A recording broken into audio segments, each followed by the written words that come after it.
Здравейте хора, забравяйте да направя туториал. Изрязала съм си предварително ето тази сърчица. Много става лесно. Сега ще ви покажа, но няма да го правя точно. Така, ето така. Сега си правите едно такова сърце. Ето, трябва да стане ето така. И трябва тук да ви е така. И изрязвате. Това е хак, как да направиш сърце. Режем си го и се получава ето такова. И ако искаме да изкопираме, правим ето така и го очертаваме. Ето ми го цветния молив. Така някакси, само че тук ми е по-малко мястото, но няма много голямо време. И ето сега, ако не ви е станало точно като контурите, ако сте си надраскали малко, не е проблем, не е нали да го триете. И само да си го оформи да ми стане като истинско сърце. Това ще е само пример, за да ви е трудно.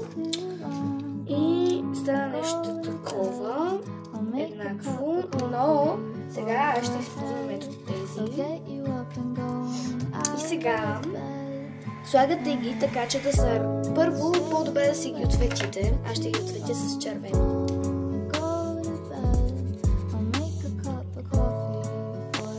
И ето едното решение да си го отцветя в ръвата. Ето го едното и ето го другото. Сега слагате си ги в страната, на която вие да станат точни. И ще ви трябва тиксо. Аз имам много. И си го слагате някъде, където да е удобно.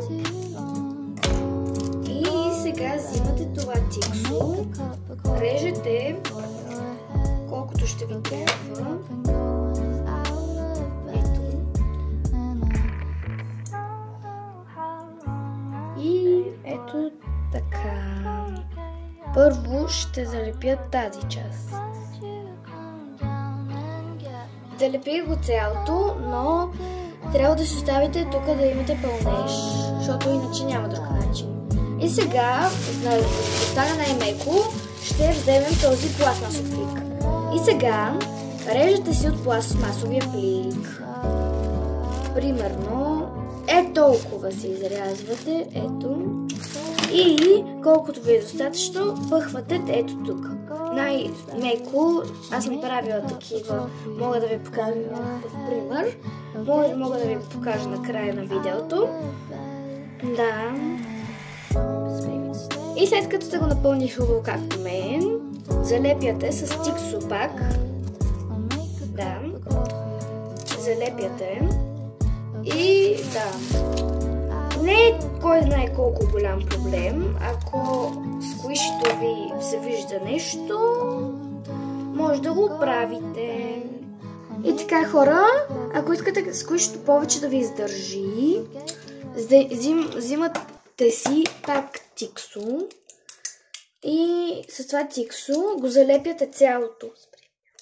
И така хора, като ви е готово сърцето или каквото друго там са направили, да, много яко се получи и като истинско сквиш. И хора, ако ви е харесало как съм направила това сквиш, абонирайте се за канала и да, лайквайте видеята и пишете в коментарите. Чао!